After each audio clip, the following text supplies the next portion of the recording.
Vamos a hablar un poquito sobre las funciones neumónicas, las funciones reguladoras del sistema respiratorio. Este tema aquí no hay muy claro ahí en nuestro libro. Ayer me estaban reclamando que yo no pasé ningún libro de referencia, que no pasé ningún... También si te inscribes ayer, tampoco tienes todos, ¿no? No puedo darlas todos uno por uno. Para eso se indicó el primer día de clase. Y la compañera la administra todo esto, ¿verdad? La administradora lo reenvió. Si no quieres leer los mensajes que hay en tu WhatsApp, no puedo darte yo el gusto de dártelo cada vez. No voy a responder a ninguno para preguntarme cosas que ya el grupo sabe concretamente. ¿Sí? Lo dije en cualquier libro que tú tengas, principalmente el Farrera, que es un libro que puede ser de gran aporte. Lógico que el Farrera pues, no te lo dice, tienes que estudiar. No es nomás agarrar y consultar al Farrera. La mayoría, muchos consultan más al Google y donde la información no es adecuada. ¿Listo?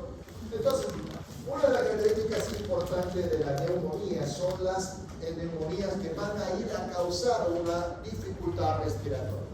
Y esta puede representarse principalmente por neumonía o pulmonía. Anteriormente se la conocía y ahora se la conoce como pulmonía, que es un antecedente muy importante en la insuficiencia respiratoria. Esta se puede clasificar fisiopatológicamente por infusiones infecciosas, como por ejemplo bacteria, virus, alteraciones por hongo, por parásitos, atípicas, por alteraciones a nivel de la comunidad o la ventilación mecánica, o síndrome respiratorio agudo que pueden desencadenar. Entre las bacterias está el estafilococo, el streptococo, el Klebsiella. Otro que lo más importante es que los virus que regularmente hemos pasado una temporada de el COVID, por ejemplo, que es una de las causas muy importantes del COVID, dando que esta neumonía puede causar una tendencia muy importante en la insuficiencia respiratoria. Y no nos olvidemos que el COVID no ha quedado ahí, sino que ha dejado bastante secuela, y una de las importantes secuelas es la fibrosis pulmonar. Y esa fibrosis pulmonar, van a ir a actuar a desencadenar posteriormente a una enfermedad obstructiva crónica, que es el EPOC, donde dificulta mayormente la ventilación y la saturación no sube de 90, 93 a mucho, y todavía tiende a disminuir la frecuencia respiratoria, aumentando la ventilación. Es que no estoy comprendiendo, doctor, hablar rápido. Un poco más despacio, por favor. Solamente en el... Oye, pero deciste eso, cuando no estaba comprendiendo, podía contestar. Solamente en la exposición sexual, la otra cosa fue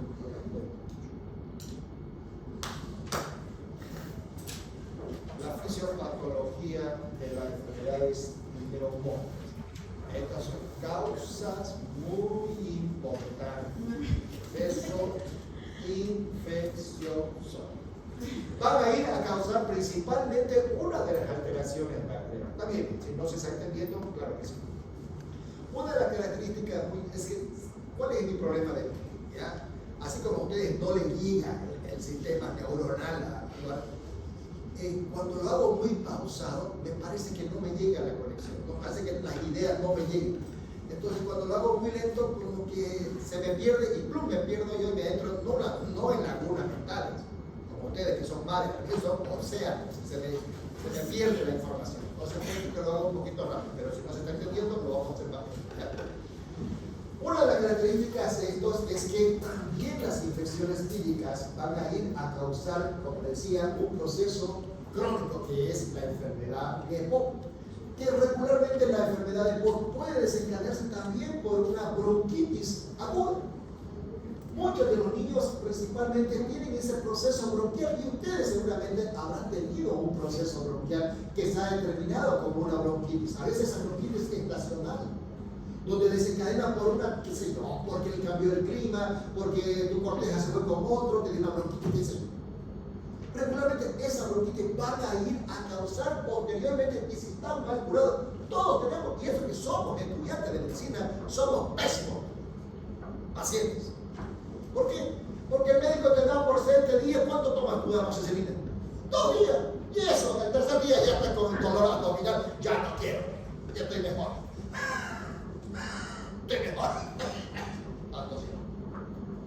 Nosotros creamos resistencia a muchas de las bacterias. qué? Porque no, y peor todavía, cuando yo veo en la farmacia a un estudiante de medicina y lo reconozco preguntándole a, no es por menosprecio, pero preguntándole a una chica que está ahí en la farmacia de azul, ¿qué puedo tomar? La otra es vendedora, te cuadre o no te cuadre, no te puede enseñar a ti qué es lo que vas a recibir. O sea, hay que tener mucho criterio para tener una buena información. Por eso que también estas causas muy importantes, la parasitosis también puede desencadenar una de las alteraciones muy importantes. Otra de las enfermedades neumónicas muy importantes son la tuberculosis, que son enfermedades que van a llegar a hacerse un proceso cronizado. De hecho, el tratamiento es crónico, de hecho, el tratamiento es por encima de 6 meses. Puede implicar una insuficiencia muy importante a nivel pulmonar y además que es una infectocontagiosa muy importante. Somos propensos a tener muchas enfermedades, pero no porque seamos poco resistentes, no, porque no tenemos ni bioseguridad adecuada. La mayoría de las personas que salen del hospital o salen de cualquier centro, como gran cosa con su mandil foleándose. O suben al micro, en el micro, porque están de blanco, son médicos. No, hay que tener bioseguridad. Y no lo digo los estudiantes, me dan mucha rabia, hasta mis propios colegas van a la vuelta enmandilados porque son estudiantes, van y compran una cosa a un supermercado que está cerca de mi farmacia. Digo, de mi hospital. Yo digo, mucha mierda, si se lo puede sacar el mandil, ¿no? Entonces, hay comunidades también que pueden representar infecciones pulmonares, por ejemplo, los que viven en el altiplano. La gente que vive en el altiplano puede representar también un proceso neumónico. Otro, las personas que tienen una ventilación cronizada, pacientes que están entubados por más allá de 2 semanas. Esto puede representar una insuficiencia respiratoria. ¿Por qué? Porque hay una vía muy permeable de la intoxicación, perdón, de la infección, disculpe, de la infección pulmonar. Por eso que al paciente ya no se lo entuba, sino se le pone una tubo endotraqueal o un tubo T para disminuir la agresividad, pero sigue siendo ya definitivo en algunos casos que el paciente termina entubado posteriormente con una cánula y a veces tiene que estar, no sé si se lo visto, tiene que estar bajo para poder hablar, no se olviden que está dentro entre las cuerdas vocales. Podemos clasificarlo por las neumonías aspirativas, neumonías lipoides, neumonías por eosinofilia o literantes o no infecciosas, las químicas. Por ejemplo, sin ir muy lejos, muchas de las personas que trabajan en herbicida, trabajan con plantas, qué sé yo, comienzan a regarse herbicida o simplemente cuando tú vas a tu cuarto y ves que hay un poquito, le echas del baigón. A veces tan fuerte que te lo estás inhalando prácticamente. Pero es lógico que ustedes lo hacen una vez a la semana, quizás 2 veces, no sé. Pero oye, sin ir muy lejos, las personas que trabajan en levantar basura han visto un grado de protección de ellos. Han visto que ustedes se agarran y lo sin ir muy lejos, ni ustedes, me imagino que deben saber si van a hospital. Hay 3 colores de tacho, un tacho rojo, negro y un azul. ¿Para qué es el azul? ¿O es porque no tiene otra color la bolsa y solamente la pusieron azul? Porque hay, ¿cierto? Bueno, en los hospitales no marginales, ¿no? Hay un negro, flasco negro, uno rojo y uno azul. O sea, ¿ah? ¿Me escuché? ¿Y para qué es el rojo entonces? ¿Para los reyes infecciosos? Entonces, miren que nosotros ignoramos mucho. Entonces, hay que la ubicación muy importante de estos procesos. Por eso que no es cuestión.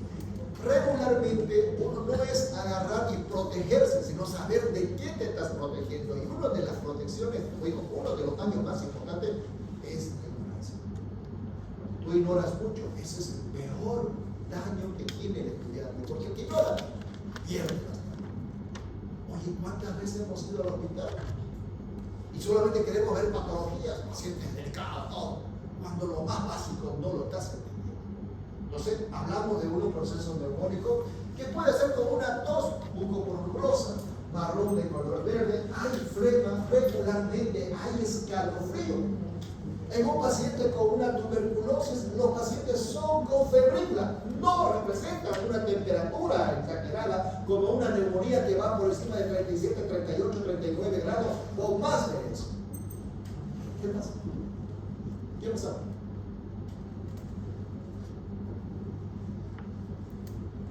Estoy hablando y no estoy escuchando. Otra dificultad muy importante es la disnea que representa.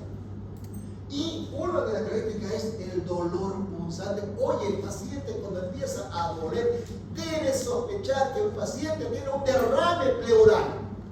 Dos causas principales que pueden resultar derrame pleural. Uno, la tuberculosis y la diabetes. Prácticamente son las más principales. Otra, que también no deja de ser principal, es CA de pulmón. Ahora, cierto, la neumonía o la bronconeumonía puede presentar derrame pleural cuando hay un aumento en la temperatura y la intoxicación por esta neumonía.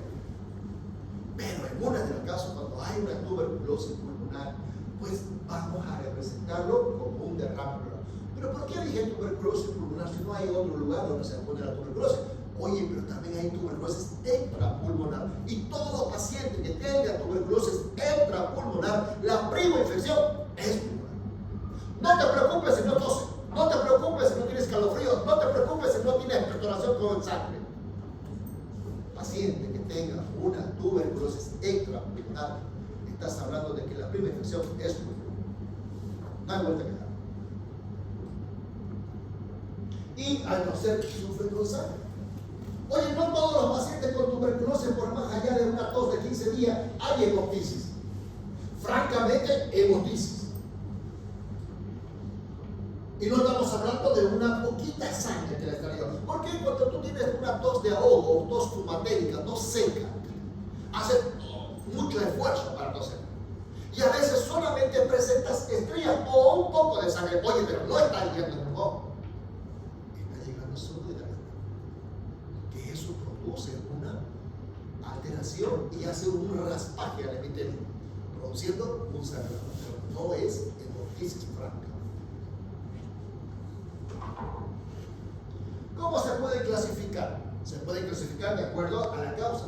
Neumonía por neumonía estafilocócica, Klebsiella y legionela. Estas pueden clasificarse también por la anatomía patológica.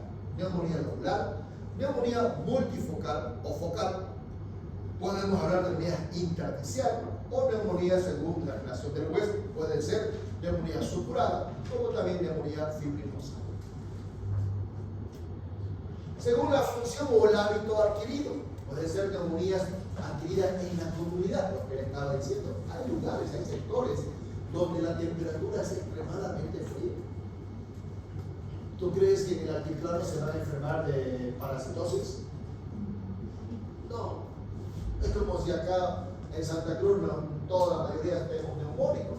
Lógico que el cambio de temperatura, cuando hay una temperatura baja, que hasta estos últimos días muchos pacientes han tenido la recurrencia de neumonías o bronconeumonías o simplemente un resfrío común. ¿Por qué? Porque las temperaturas bajas pueden implicar un proceso en el cual los pulmones pueden presentar algún tipo de infección. Y solamente es calentarlo. Regularmente nosotros aumentamos la temperatura, pero disminuimos el consumo de líquido. Y eso hace que nuestro flujo sea más espeso y provoque un proceso bronquial. ¿Entre cuáles? Las neumonías adquiridas, Mycoplasma y clamidias. Mayormente. Lógico que no es clamidia por transmisión sexual. La otra es por transmisión sexual, que regularmente encontramos en vía vaginal o angular. Nosocomiales. Mayormente las neumonías nosocomiales pues son en lugares, fíjate en el Hospital San Juan de Dios, o en cualquier hospital pasando. No hay un bioseguridad. El paciente con apendicitis está con un paciente con tuberculosis, y el paciente con la tuberculosis está con un paciente con insuficiencia cardíaca, y para colmo un paciente con una fractura de cadera. Están juntos casi. ¿Por qué? Porque la necesidad de espacio físico o de cama, si quieres meterlo mejor, oye, te hacen colocar donde sea. A menos que sea una clínica donde te van a diferenciar por la patología, que eso es lo importante. No puedes mezclar un paciente neumónico con un paciente que no tiene neumonía. neumonía. Por eso que algunos dicen, oye, entró por una cosa y salió por otra. Prácticamente hay un proceso neumónico muy importante que desencadena la intoxicación y el proceso nosocomial. Nosotros también, pacientes con tuberculosis, tosiendo, y no siempre tuberculosis, sino cualquier proceso neumónico, está tosiendo en tu propia cara, tú no tienes ni un poquito aquí en el barbijo. Solamente en COVID solo nos enseñaron a ponernos a duras penas y todavía había gente que no usaba y muchos años. Aquí de todo esto solamente la compañera que tiene. No, no es tuberculosa ni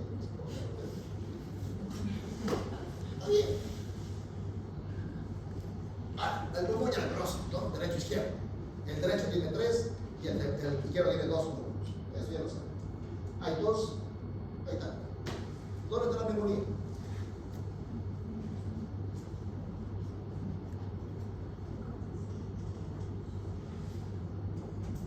¿Dónde hay neumonía? ¿Dónde hay neumonía? El pulmón.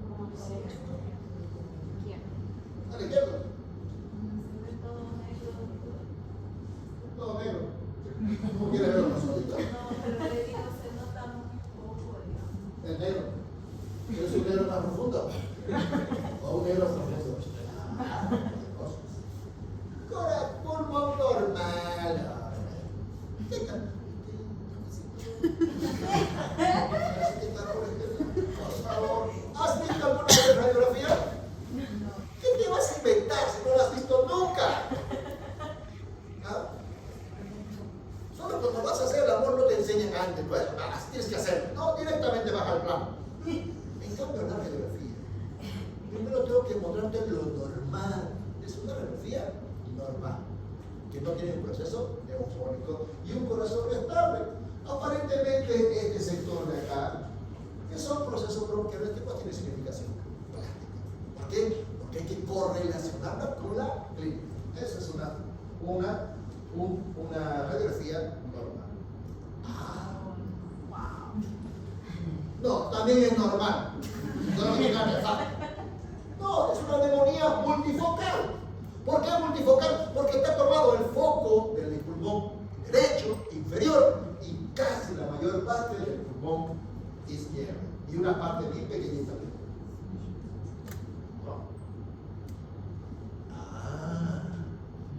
Los negros no habían sido normales. Y los negros no son normales. Esa parte no, la otra. Fíjense, una neumonía multifocal. 2. Fiebre, temperatura. En una faringoamigdalitis hay temperatura, por supuesto.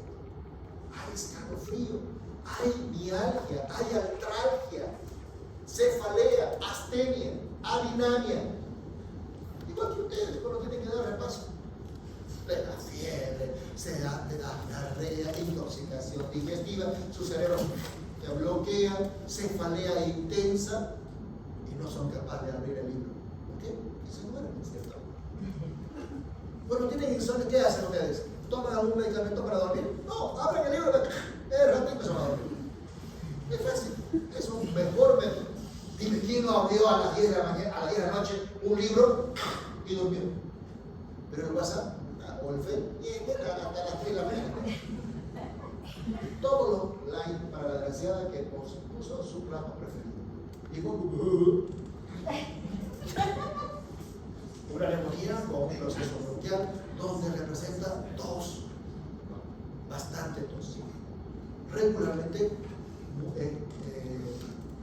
con evaporación mucopurulenta, a veces de color bastante amarillo, verdoso o marrón, o a veces francamente hemoptisis. Hemoptisis. ¿Alguien quiere que ver?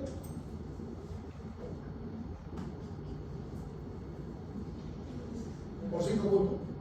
La izquierda está más. ¿Cómo todas? Ya no. Antes de eso, más sencillito.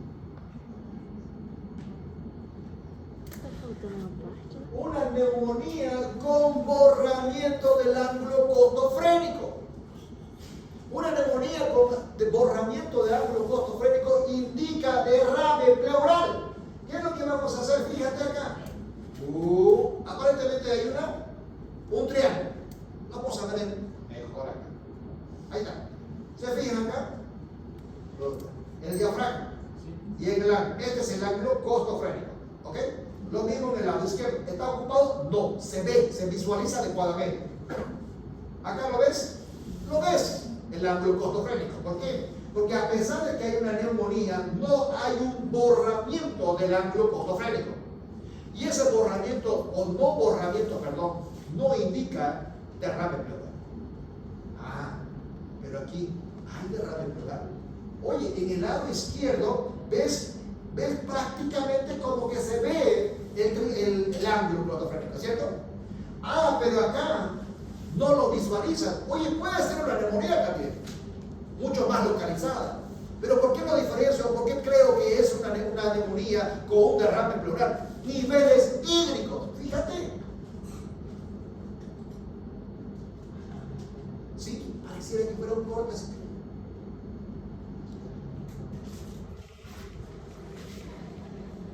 ¿Aquí hay un corte?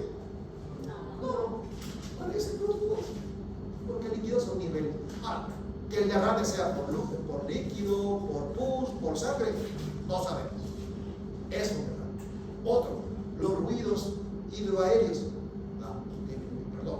los ruidos pulmonares están mayormente a nivel o hay roce. ¿Se acuerdan cuando hablábamos del pericardio, que hablábamos del roce pericardio, cuando había una eliminación de líquido bastante entre el músculo cardíaco y el pericardio? Hablábamos del roce por la triada de Blake, ¿se acuerdan? Esto también representa. Oye, se va a encontrar roce, porque estamos hablando de roce entre el pericardio, perdón, entre la pleura visceral y la pleura parietal. Y además hay una dificultad marcada en la inspiración.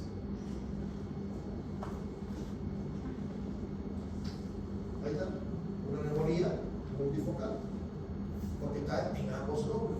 Y fíjense el ángulo costofrénico. Acá. ¿Y esto qué es? Esto, porque es una área donde hay gases. Por eso es que se distiende en el estómago. Ahí está, una neumonía de inicio. No esperes que llegues a la segunda radiografía que está bastante tomada. Ya debes hacer un tratamiento rápido de estos pacientes. Oye, si le pones a un paciente con una neumonía de este vuelo, a lo que hemos visto en la segunda radiografía, oye, este paciente, si es de mayor edad, si es con inmunosupresión, si es que usa corticoides o es inhalador de cualquier cosa, oye, es un paciente que puede causar una muerte por neumonía. Peor si es un niño o simplemente un adulto mayor. Ahora, no estoy diciendo que ustedes tampoco no pueden poner neumonía, por supuesto, va a depender del estado del físico, el estado nutricional que puede desencadenar a una neumonía hasta la muerte. ¿Dónde está la neumonía? Una flechita, ¿no? Eso es neumonía. Fíjense, todo lo que ven acá, lo que voy a marcar, es corazón. El tapón aórtico, corazón, y este es neumonía.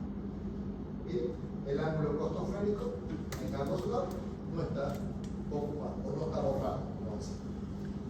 Eso. En la radiografía hay una, no sé si estoy equivocado, pero hay una curvatura ahí. Hay un desvío de tránsito. Regularmente cuando hay un compromiso en el pulmón, cualquiera que sea, hay un desplazamiento de las vísceras, no, de los detalles anatómicos hacia el lado opuesto. Y eso es lo que tú dices, sí, es cierto. ¿Y eso es en unido? ¿Es en unido la radiografía? No, eso es un paciente adulto en la cual tuvo un problema neumónico, en la cual está haciendo una insuficiencia. Si tú ves, aquí está la tráquea. Este es el bronquio izquierdo, es más largo y mucho más corto el derecho. Pero ¿por qué parece más chico así? El diafragma está más arriba. ¿Cómo tiene que ver ¿La posición? no, la incidencia del fallo? Por ejemplo, aquí pues también pensar que es un niño, aquí pensar que es un grande, pero no lo vamos a llamar por tamaño de corazón. Ahora las radiografías digitales eran bueno, en ese entonces, seguro que en mi época eran así las radiografías, porque sacaban, ahora ya las radiografías son así, de todo el reloj. Eso no significa, radiológicamente no vas a ver, esto sí es de un niño, esto es de un niño, porque fíjate, toca tanto la parte cervical, hacia arriba, ambos hombros y tórax abdominal. Eso sí de un niño.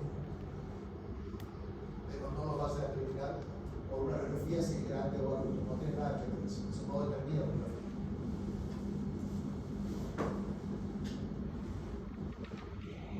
Tuberculosis, esto no hay en el libro, por si acaso. Tuberculosis es una enfermedad infectocontagiosa. Es dada por Mycobacterium tuberculosis. Se la considera infecciosa, de carácter social bajo y de recursos económicos bajos, ¿no es cierto? Y sobre todo es controlable y curable. Oye, pero antes se consideraba de recursos económicos bajos. En otras palabras, de un carácter social, para, como por ejemplo los indigentes o personas de recursos muy bajos socialmente. Ahora no. Ahora ya no hay esa terminología donde tú puedes ver a cualquier médico, por ejemplo, que tenga tuberculosis o cualquier persona. Porque en el micro, tú te agarras del fierro, tú vas, te agarras del fierro y vas a tu casa sin necesidad de lavar. Quizás la mayoría de ustedes tienen la costumbre de antes de almorzar, lavarse las manos antes de almorzar. La otra mayoría quizás no. ¿Por qué? Porque estamos contaminados. No te olvides que en el uso de los transportes públicos, simplemente el agarrarte de algo, o agarrarme de esto, por ejemplo, ya implica de que puedo tener un tipo de infección. Regularmente las infecciones son por transmisiones. Y mucho peor todavía estamos en un micro donde alguien está tosiendo y no tiene un poco de bioseguridad. Entonces, ahora es un proceso bronquiales que puede cursar el paciente tanto de carácter social, no importa si es alto, bajo o medio. Se puede clasificar de acuerdo a la localización de la enfermedad. Puede ser tuberculosis pulmonar, como también tuberculosis extrapulmonar. Esta es la tuberculosis pulmonar, está constituido principalmente por la primoinfección o primaria, la postprimoinfección o secundaria o de reactivación, la pleuritis o tuberculosis pleural y biliar. En cambio, la tuberculosis extrapulmonar está constituido por la meningia, la milionar, osteoarticular, genitourinaria, intestinal y otras, o pericárdicas. ¿Recuerdan que hablábamos que la tuberculosis extrapulmonar, principalmente la que iba a causar la pericarditis crónica, era por la tuberculosis y la micosis? Una de las causas principales de la tuberculosis extrapulmonar es que afecta también al pericardio, produciendo una alteración pericárdica posterior y crónica, dando una regular alteración en la fibrosis del mismo pericardio. Este paciente queda de por vida. Lo mismo que el paciente, vamos a poner que este paciente no tiene ninguna tuberculosis extrapulmonar, pero sí la prima infección es pulmonar. Esa prima infección deja mayor secuela, produciendo fibrosis pulmonar, una disminución en la expansividad normal, haciendo que el paciente, no sé si ustedes se acuerdan o si han visto o han escuchado en el proceso del COVID, nos hacían soplar globitos, nos hacían soplar botellas con agua, no sé, que era un tipo de fisioterapia pulmonar. ¿Por qué? Porque lo que estaba haciendo el COVID era disminuir la expansibilidad del pulmón. Una de las causas principales era los vidrios esmerilados en la tomografía, haciendo que este pulmón no se expanda. Es como un globo, ¿ya? Y le pinchas toda la parte, y cada vez que le pinchas pones un parche. Este globo pues, no va a ser circunferencial posteriormente, va a ser medio ovalado. O por ejemplo, no va a tener la misma consistencia o la misma elasticidad. Eso es lo que hace una broncoembolía cronizada, una enfermedad de EPOC, un enfisema, por ejemplo. Van a causar una disminución. Por eso que la causa principal de la enfermedad crónica, que es la EPOC, que termina de bronquitis aguda o bronquitis crónica, o EPOC o enfisema, termina con una insuficiencia respiratoria. Por eso que la causa principal mayormente, doy gracias a Dios que no pasó, pero entre los pacientes que yo atendí, no fueron 2, 3, fueron hartos pacientes que atendí de forma particular. Antes no se iba, pues ustedes saben que con el aislamiento nos tenían encerrados, yo porque tenía yo credencial para poder salir de la movilidad. El único paciente que tuve tanto miedo de que salga era un paciente, ¿sabes qué? O sea, no soy yo, es el de arriba. El desgraciado me dice, no, me llama una persona, una chica, dice, estoy mal, no quisiera que me atienda. Yo dije, como la voz tendrá máximo unos 30 años. Uno dice, 30 años va a salir rápido. Agarro como que la chica salió, tenía entre unos 30 años. Le pregunto y me dice, ¿sabe qué, doctor? Y me comenta que estaba con tos, con problema de gripe. Rápido voy a salir a la medicación y me voy. Entonces le digo, sentémonos para que no, yo solamente tengo ese cuadro, pero no es significativo. La que tiene mal es mi abuela. Es la abuela. La abuela tenía, la desgraciada, 89, 90 años. Ya estaba con un tanque de oxígeno.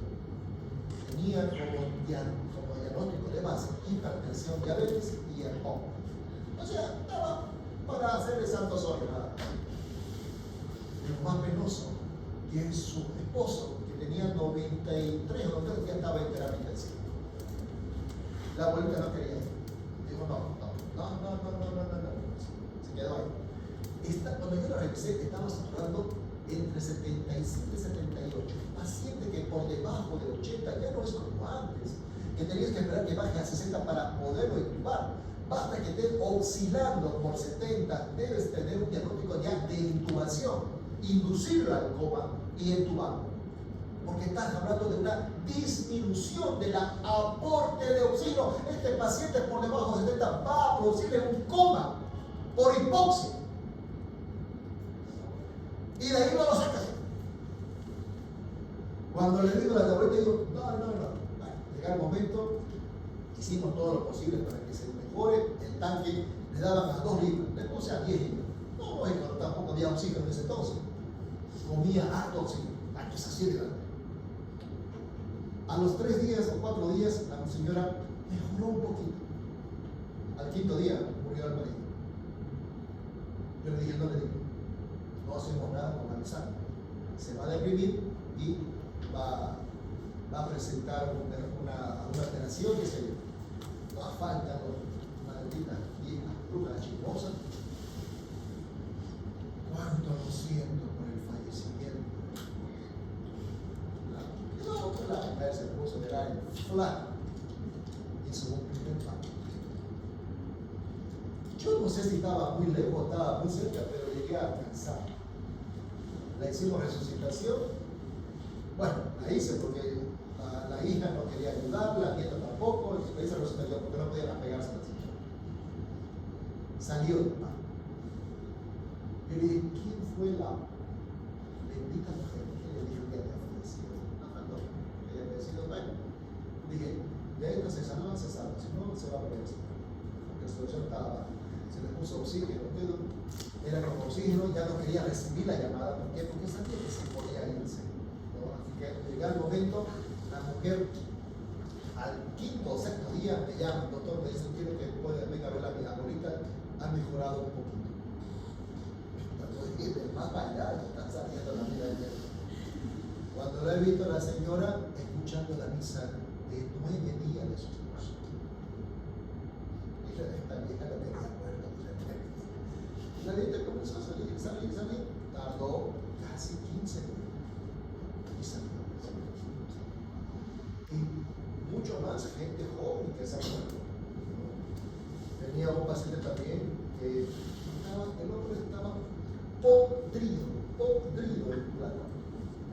Y lo digo no porque me estaba sacando, sino que había médicos que, la verdad que no hay que hacer tronco de un árbol caído, digo, no hay que me sacaron plata como si nada. Y solamente era rotar medicamentos. Y el paciente salió. Claro que le sacaron plata. Imagínate, quizás nunca no ha sido, pero este paciente llegó a la follarín. La follarín, usted sabe que basta que respires un poquito que te cobraron, ¿no? Usted respiró 2 veces, son $200. Y estaba en terapia, pero mi curiosidad no fue porque, la follarín, quería saber cómo lo manejan en terapia en la follarín. Oye, era cápsula. Era un cuartito de no más allá de 2 metros de ancho por 3 de largo. Y encerrado. No entraba el paciente, el familiar.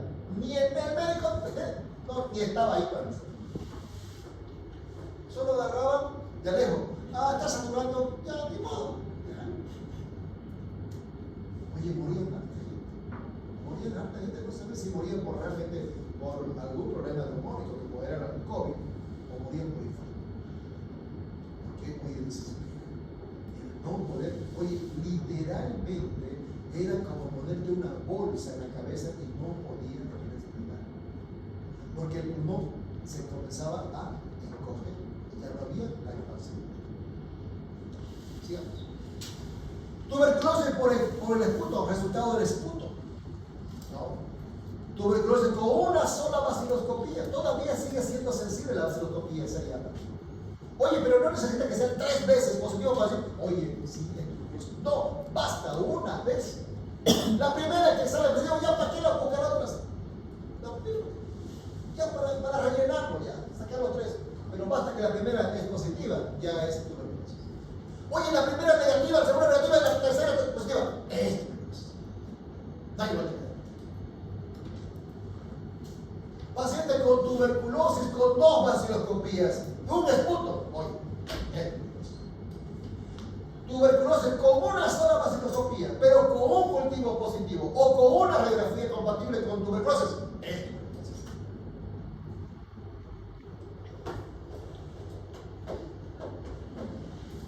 No necesitas estar comprando. ¿Por qué? Porque es una enfermedad sumamente contagiosa. Tuberculosis con vaciloscopía negativa. Oye, salió negativo. No es tan fácil. Mi clínica dice que es tuberculosis. El paciente con tuberculosis, oye, 3 a 6 vaciloscopías negativas, oye, pero un cultivo positivo. O prácticamente la clínica es tuberculosis. Y lo digo por experiencia. Tuve un paciente que tenía 2 meses internado. 1 mes estuve internado y 2 meses fue a su casa. Todos los exámenes que le hice para tuberculosis, negativo. Primero, ¿por qué? Porque tenía derrame pleural. Le saqué 2 litros de secreción purulenta a nivel de la pleura. Al otro día, 1500. Al tercer día, cuarto día, creo que 1000. Pero, decía yo, es tuberculosis. Se le hizo la prueba de tuberculina, se le hizo ustedes quieran. Negativo a tuberculosis. Descarté las 3 cosas más importantes: diabetes y CA de pulmón. No, ¿qué es lo que hice? Le dije a la familia, es tuberculosis. Todavía en nuestro medio, mientras que no hay un laboratorio, oye, es tuberculosis, hace tratamiento. La otra es que el neumólogo dé el tratamiento para tuberculosis. No lo puede dar un clínico, solo el maldito neumólogo tiene que dar la prueba de la tuberculina, el tratamiento para tuberculosis. Me acuerdo que después del mes que estaba internado me dice, oye, ya, hemos hecho todos los exámenes y es negativo, no es tuberculosis, tienes que entender. Yo sé que es tuberculosis. clínica está, oye, no tosía el paciente, solo tenía dificultad respiratoria. ¿Por qué? Lógico, con un atrapamiento de más o menos 2 litros en pleura, por supuesto que la expansibilidad pulmonar es importante. No se expande el pulmón adecuadamente. Está ocupando el espacio. No se olviden que la pleura visceral y parietal hace un roce para que se pueda expandir tranquilamente. Y si está ocupada, no llega a expandirse. Se fueron los pacientes, se preocupó conmigo porque era un amigo. Le digo, solo anda a buscar un neumólogo. No soy neumólogo, pero busco un neumólogo. Si el neumólogo te dice que no es tuberculosis, recién lo meto. Pero yo sé que tuvo una semana volteando todo, a la tercera semana recién buscaron porque el paciente comenzó a tener escalofrío, no fiebre, tosía un poco más, pero sigue en recuperación. Fueron al neumólogo y le hicieron un cepillado bronquial. Diagnóstico, tuberculosis. Se le dio tratamiento. En menos de un mes mejoró extraordinariamente. Le hicieron cambiar la piedra a nosotros. Pero hasta yo me puse a dudar, de repente no es tuberculosis. Pero importa mucho la clínica. Antecedente de tratamiento, según el caso. Puede ser paciente que nunca ha recibido tratamiento. Puede ser paciente que ha recibido tratamiento y lo han abandonado. Todo paciente con tuberculosis al primer mes de tratamiento con isoniazida, ethambutol, estreptomicina, oye, mejora un 99% del paciente. Por eso que no hay fracaso terapéutico. No hay resistencia a la medicación porque prácticamente es patognomónico el tratamiento. O sea, es para eso, nada más. Pero ¿qué es lo que pasa con el paciente que tiene que tomar durante 6 meses? Al primer mes mejora el cuadro, ventila mejor la respiración, aumenta la ingesta de alimentos porque baja mucho la alimentación. Pero este paciente presenta ictericia fuerte, esplenomegalia, hepatomegalia, dispepsia. Como estamos diciendo al principio, hoy es de carácter social bajo. Piensa que el tratamiento está siendo mal, ya lo sé. No entiende la gente que debe recibir 6 meses. Y son 6 meses. No es 5 meses y 10, no, 6 meses. Ese es el tratamiento completo. Y de ahí que recaiga una segunda, tercera vez. Eso es poco probable, digo, muy probable. Entonces, las recaídas, el fracaso terapéutico y el abandono son principalmente una causa de recidiva de la tuberculosis. Factores que predisponen: desnutrición, lesiones pulmonares ya encontradas, diabetes mellitus, alteración neoplásica, tratamiento con glucocorticoides, consumo de alcohol, y no solamente también los fumatéricos, y no solamente el fumatérico activo, sino también el pasivo. El pasivo principalmente. Y algunas enfermedades sistémicas que también pueden causar inmunosupresores. Ahí está. ¿Dónde está la tuberculosis? Normal. Exacto. Mira, los ustedes son capaces de encontrarle 4 cadenas de mueren. Ahí está. ¿Dónde está la tuberculosis? Normal. Una tuberculosis es oportunista. Porque estamos diciendo que la infección pulmonar por tuberculosis es el paciente desnutrido, con inmunosupresores. En un paciente con neumonía es fácil que se contagie con tuberculosis. El paciente puede presentar tuberculosis y contaminarse con neumonía, o viceversa.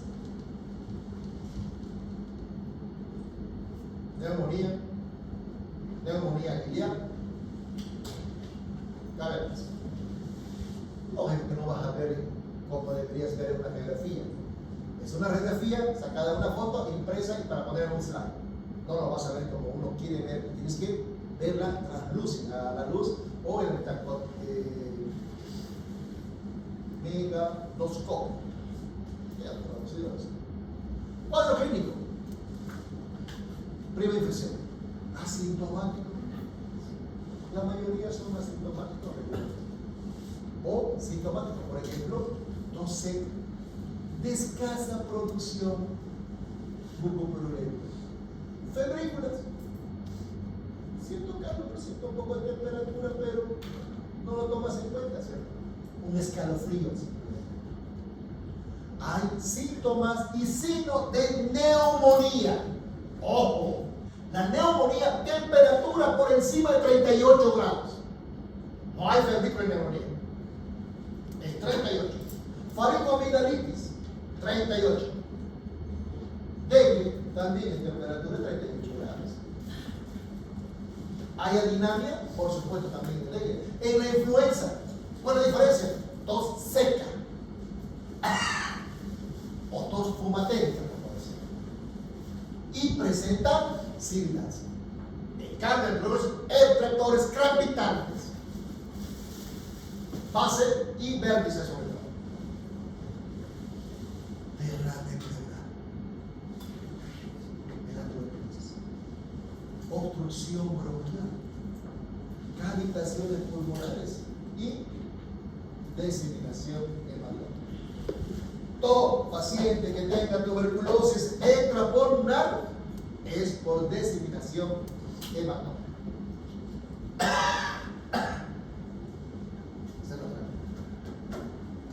No lo bota al pasillo, pero te lo trae al pasillo.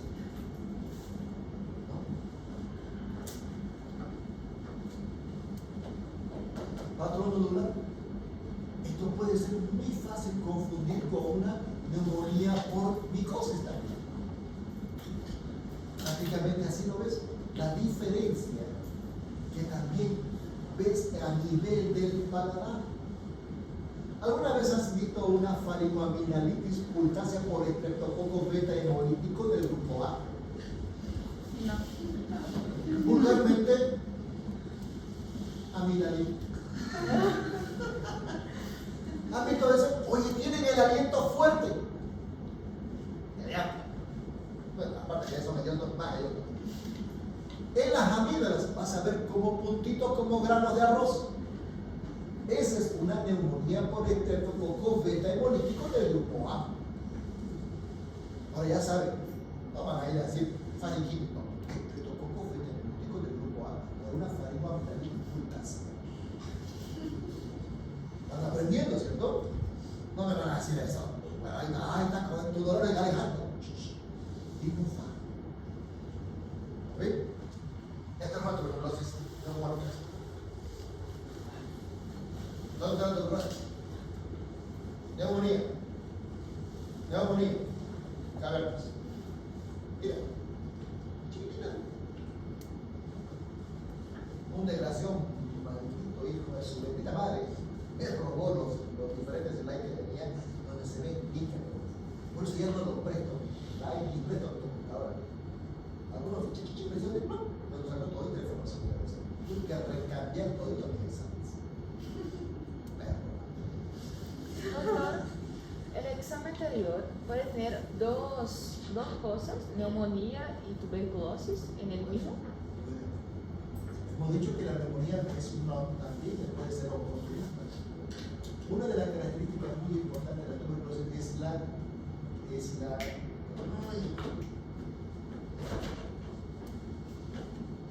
inmunosupresión. Pacientes que están inmunosuprimidos pueden presentar su tuberculosis más una neumonía. Pero en el TriWex tiene los dos. Puede tener. Este tiene.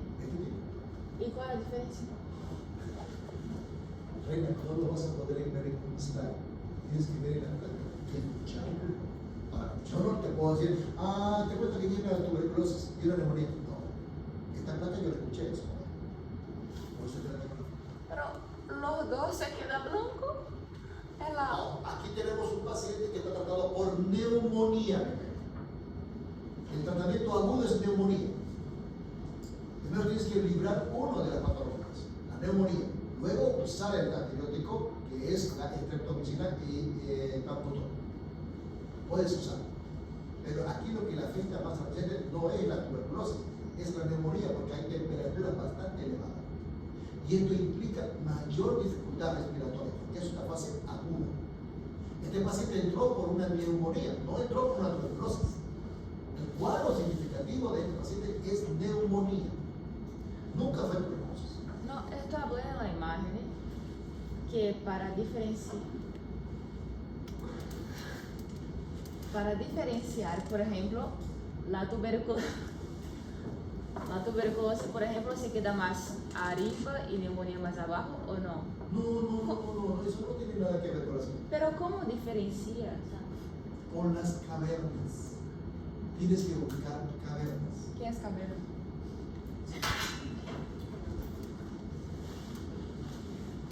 No sé, ¿qué pasa?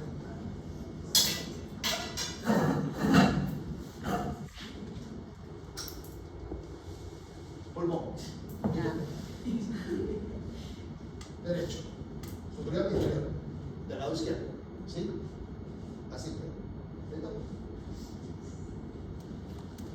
Son pequeñas cavernitas. Pequeños sacos. Bolsas. Si quieres entender.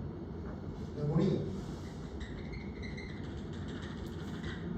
Entonces, ahora, si ves a un paciente con unas cavernas mucho más grandes y más visibles, el paciente ¿te duele, flaca?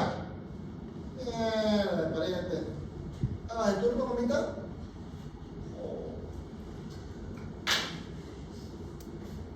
Sí, soy enfermante. Sí, soy un perro. Sí, soy.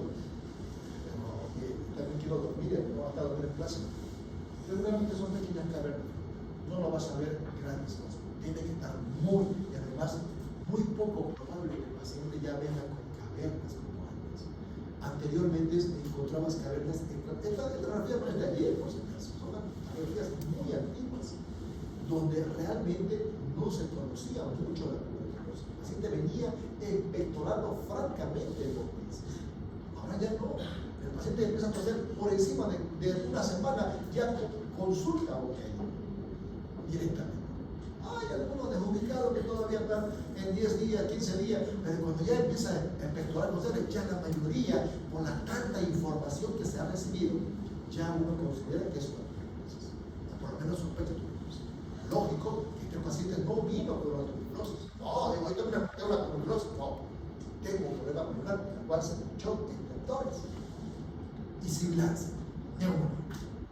Pero cuando comienzas a escuchar, salen los excretores, salen las sibilancias y hay excretores crepitantes, más derrame, es una tuberculosis. Lógico que todo paciente que tenga un proceso neumónico recurrente, oye, hazte una pasión. Por lo menos en mi medio, no sé en tu país, pero en mi medio todavía es gratuito. Igual sí, ¿no? Porque es un tratamiento que es bastante contaminado.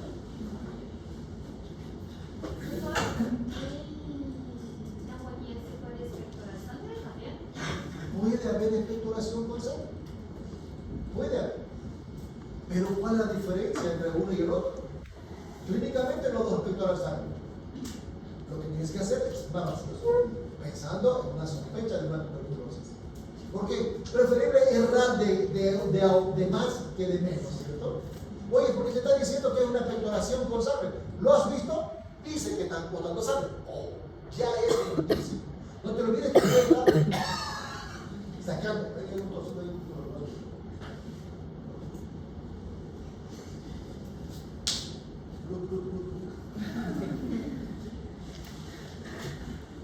Síntomas: fiebre, sudoración, astenia, adinamia, anorexia, pérdida de peso, cefalea. Oye, igual que la neumonía. ¿Sí o no? La tuberculosis terminal, adinamia, anorexia. Igual que ustedes cuando tienen que estudiar, idéntico, pero sí neumonía. Flogeritis aguda cerebral. Doctor, la pérdida de peso es más o menos por cuánto tiempo? ¿Perdón? La pérdida de peso es cuánto más o menos por cuánto tiempo? ¿Es 5 kilos por una semana? ¿Es cuánto? No, quisiera los gordos tener tuberculosis porque para perder 5 kilos, digo, no. Esto es 1 kilo, 2 kilos, va a ir bajando poco a poco. Ahora, no es en una semana, en un mes, ¿sabes? El paciente comienza a bajar poco a poco. No muy diferente bajar de peso. El bajado de peso es que yo no quiero comer a pesar de que tengo hambre. No, este paciente, a pesar de que tiene hambre, no le apetece el alimento, no tiene metabolización intestinal. O sea, no come, baja el apetito. Entonces, No le vas a decir al paciente, bajó de peso o no quiere comer. ¿Tiene hambre? No, no quiero comer. Doctor, tal vez porque la mayoría de las personas que desarrollan una tuberculosis ya están ahí flacos, ya están ninguno deprimido, ya no tienen apetito, ¿no? Estos están más susceptibles a una infección por... Por eso son los pacientes autoinmunes, pacientes que usan corticoides, pacientes diabéticos, por ejemplo. ¿No? Ya es un paciente que puede desencadenar una tuberculosis. Cuadro clínico, tos de más o menos 2 semanas, con evolución, expectoración mucosa purulenta, y o hemoptisis. Puede haber, como tampoco no puede haber. ¿Sí? No es una regla, oye, tiene sangre, hay expectoración de hemoptisis, oye, estoy tuberculosis. No, puede haber, como también no. Hemoptisis disneica, dolor torácico, derrame. Al examen complementario, laboratorio, vaciloscopía, prueba de tuberculina, ELISA, estudios histopatológicos, estudios químicos. Una de las características más importantes es la prueba de tuberculina. ¿Le han hecho alguna vez la prueba de la penicilina? ¿Alguien le ha puesto alguna vez penicilina? ¿Nadie le ha puesto penicilina? ¿Nunca te ha puesto una penicilina? Ya vas a ver la diferencia cuando te pongo la penicilina. Regularmente hacen la prueba, ¿sí? De la penicilina, ¿han visto? Le ponen bajo la piel o en el ojo una gotita de penicilina. Y lo mismo acá. Esta es una prueba de la tuberculina. Mira, a las 24 horas ya presenta una inflamación, un eritema, sin llegar a pápula, o alguna edematización y sobre todo enrojecimiento. Y fíjense, una ampolla grande. Esto no es nada. Ustedes vieron cuando era hacerse la prueba de la enfermedad de Chagas en mi época. Porque nadie quería tener Chagas porque el examen era chuto, dormido en la camilla y con 10 bichucas. Que picaba la bichuca. Oye, mosquito, ¿qué cosa es mosquito? Una bichuca es una cosa así de grasa. Le lo chupaba la sangre. Hay algunos que chupan el brazo. Y recién se acaban la bichuca. Levantaban la bichuca. No se olviden que el trypanosoma crucis de ¿cómo se llama? Cuando hace su.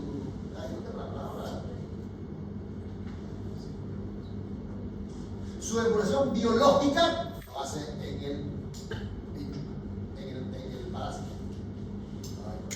En la bichuca. Unifram parece, ya van a disculpar, tengo un poquito de consinaxis medio lenta. Vamos, sigamos ya. Tratamiento o examen de gabinete. Solamente la radiografía. Ecografía sí, pero cuando hay tuberculosis extrapulmonar. Después la que más manda es la radiografía. ¿Ya? Diagnóstico diferencial. Enfermedades tóxicas, infecciosas, VIH, SIDA, salmonelosis, paludismo. Oye, el paludismo también hay fiebre. Ojo, pero no hay tos. ¿Cierto? ¿Y salmonelosis hay tos? ¿Perdón? ¿Y salmonelosis hay tos? No, ¿Y por qué sería un diagnóstico diferencial? porque puede ser una tuberculosis extrapulmonar. ¿Por qué? Porque la tuberculosis extrapulmonar desencadena diarrea bastante audaz. ¿Se puede perder el intestino? No, estamos hablando de una extrapulmonar. No te olvides que un paciente con tuberculosis extrapulmonar, el cuadro clínico, aparte de la fiebre, es intoxicación intestinal, donde produce una diarrea líquida, fértil. ¿Qué es brucelosis? ¿Qué es lo que vamos a hablar con las enfermedades de la granulomatosas? Neoplasias, laringitis, enfermedades del colágeno, síndrome ascítico, derrame pleural, artritis reumatoidea o artritis degenerativa, artritis biógena, meningitis, que también puede considerarse como un diagnóstico diferencial. Ahí tenemos una radiografía o un proceso neumónico que recién está empezando, un proceso tuberculoso. Esto no es claro. Complicaciones más importantes de la tuberculosis, mayormente son bronquiectasias, hemotisis, neumotoras secundario, fibrosis pulmonar, fístula broncopulmonares, insuficiencia respiratoria, el cor pulmonar es importante también, y algunas alteraciones y compromisos pulmonares que pueden afectar en el proceso neumónico. Regularmente los pacientes con tuberculosis no se lo internan. No vas a internar a un paciente 6 meses, ¿cierto? Pero ¿en qué pacientes puede estar? En complicaciones, efectos tóxicos del medicamento, la hepatomegalia principalmente. Hay pacientes que con la electromicina tienen una franca ictericia muy importante. Los elevados niveles de bilirrubina directa e indirecta están elevados. Las transaminasas produciendo una alteración hepática o una hipertensión hepática por medicamento. Pacientes con antecedentes de tratamiento irregulares, lo toma, lo deja, es irregular, no es como ustedes agarran, hoy tomo mi primera tableta, segunda tableta y mañana, pasado mañana tomo la segunda y tercera y cuarta. No, el tuberculoso toma 1, 2, 3, 4, lo suspende por semana, vuelve a 0, 1, 2, 3. No es que, lo dejé en el 5, empiezo en el 7, no señor, empiezo desde 0. ¿Me dejan entenderse? No hay eso, lo dejé por una semana, voy a volver a tomar. No, vuelves a empezar. No te olvides que hay reactivación muy importante de la tuberculosis. Y las primas infecciones son importantes por primera vez, pero cuando hay reactivación es porque el paciente lo deja intermitentemente. Así haya tomado durante todo un mes y lo dejó 15 días. Vuelve a empezar como prima infección. Pero de reactivación. Ahí tenemos. Esta es una memoria. Y aquí tenemos una pequeña carrera. Aquí hay la otra. Ojalá que la materia de imaginología le pueda ver una radiografía. Hasta ahorita no puedo encontrar una radiografía muy buena de tuberculosis. He buscado artículos. Tratamiento. Anótenlo por favor, porque eso no hay en el libro. No voy a preguntar dosificación porque no me interesa, porque no es farmacología, pero sí por lo menos que sepan qué tipo de medicamento recibe el tuberculoso. En el tratamiento hay 2 esquemas. El primer esquema tiene 3 fases. Perdón, 2 fases. Tiene fase primaria, que son rifampicina, isoniazida, piracetamina y etambutol. La segunda fase va a buscar isoniazida y etambutol. ¿En qué paciente? Con tuberculosis positivo, con VAR positivo. Con tuberculosis con VAR negativo también puede recibir la paciente, pero con una sospecha clínica, por supuesto. O tuberculosis extramolecular. Entonces, primer esquema, 2 fases. En la primera fase va a presentar rifampicina, isoniazida, piracetamina y etambutol. La segunda fase del primer esquema va a ser isoniazida y etambutol. El segundo esquema tiene 3 fases, que son rifampicina, isoniazida, piracetamina, etambutol y streptomicina. Eso se agrega. La streptomicina es sumamente hepatotóxica. Lógico, lo mismo sucede con la isoniazida, que se toma desde el primer día, pero la streptomicina agudiza más la patología a nivel hepático. La segunda fase. Si el paciente ya tiene enfermedad, ¿y si el paciente ya tiene una enfermedad en el niño, qué hacemos? Sí, es mejor porque el paciente, hay riesgos-beneficios. El paciente se va a morir igual, como ya ha pasado, pero va a evitar que se contagie con otros pacientes. El paciente que va a presentar una insuficiencia hepática, por supuesto que sí, pero no puede hacer otra cosa. Por ejemplo, en el paciente con hipertensión arterial, dializado, el paciente presenta hipertensión arterial. El paciente no puede filtrar líquido. ¿Qué le vas a hacer? ¿Le vas a dar un diurético o vas a dejar una presión alta? Lógico, por mucho que tenga así dialice, tiene que retirar el líquido. ¿Por qué? Porque la hipertensión lo va a matar de forma aguda. En cambio, la dialización o la insuficiencia renal escuela. No va a haber un cambio. Por supuesto que no va a haber un cambio. Ahora, en este paciente con una hepatomegalia, no va a haber ningún cambio. Va a haber una elevación de la tasa de grasa. Además, peor la contaminación que va a recibir. Y tratamientos quirúrgicos, ¿no? En la bronquiectasia, cultivos elevados, alteraciones neumocócicas, bronquiectasia, pleura, etcétera, etcétera. Hipertensión arterial, me había olvidado pasar este pequeño temita, ¿ya? Hipertensión arterial está clasificado en dos puntos. Uno, que son los síntomas, la sistólica y la diastólica. La sistólica no pasa por encima de 130, todavía se la considera como una presión normal. Regularmente nosotros conocemos la presión de 80 a 120, ¿no? Pero puede llegar la sistólica hasta 130 y la diastólica a 90. ¿Se entiende, cierto, lo que estoy diciendo? Entonces, se la puede considerar. ¿Cómo se puede clasificar? De acuerdo a la etiología. Puede ser secundaria a alguna infección como apnea del sueño, enfermedades paradigmatosas, inducidas por reacciones a medicamentos, enfermedades renovasculares, alteraciones de alterorismo primario, por ejemplo, alteración del paciente que tiene un daño a nivel de la glándula suprarrenal, sobre todo en la corteza, donde implica algún daño, como por ejemplo la alteración de los mineralocorticoides, produciendo disminución de la aldosterona, haciendo un cuadro de alterorismo primario, o simplemente la enfermedad de Cushing, que también puede causar esta alteración. Enfermedades renovasculares, alteración de la filtración glomerular a nivel de los riñones, en la mala filtración glomerular, disminuyendo mucho la filtración adecuada. Enfermedad de Cushing, a los malitos, la feotomestoma, la coartación de la aorta, enfermedades de tiroides. ¿Por qué? Porque la enfermedad de tiroides aumenta la frecuencia cardíaca, aumenta la hipertensión en pacientes normales. Paciente con hipertiroidismo hay una frecuencia elevada de 110, 120 o más, con una hipertensión por encima de 150, 100, sin cefalea. Oye, pero la hipertensión no va a matar. La taquicardia también lo va a matar, por supuesto. Oye, está en reposo, está oscilando su frecuencia cardíaca de los 110. ¿Tú puedes correr una hora? Sí. Puedes correr 2, puedes correr 3, tienes que detenerte, ¿cierto? Pero descansas. En cambio, este paciente en reposo absoluto está con una frecuencia elevada, con una hipertensión arterial, con una disnea muy importante. Por eso que el paciente con hipertiroidismo es más delicado que el hipotiroidismo.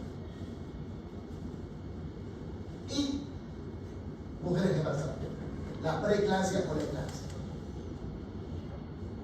Ahí tenemos normal de 120 a 80, la sistólica y la diastólica.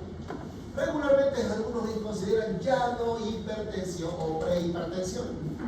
Hace unos 8 años atrás hubo un curso internacional de medicina interna. Fui al curso y dijeron, la sociedad cardiológica indica que ya no hay prehipertensión. Lo borré. Porque ya no hay. A los 4 años de duración, yo recuerdo, sí hay prehipertensión.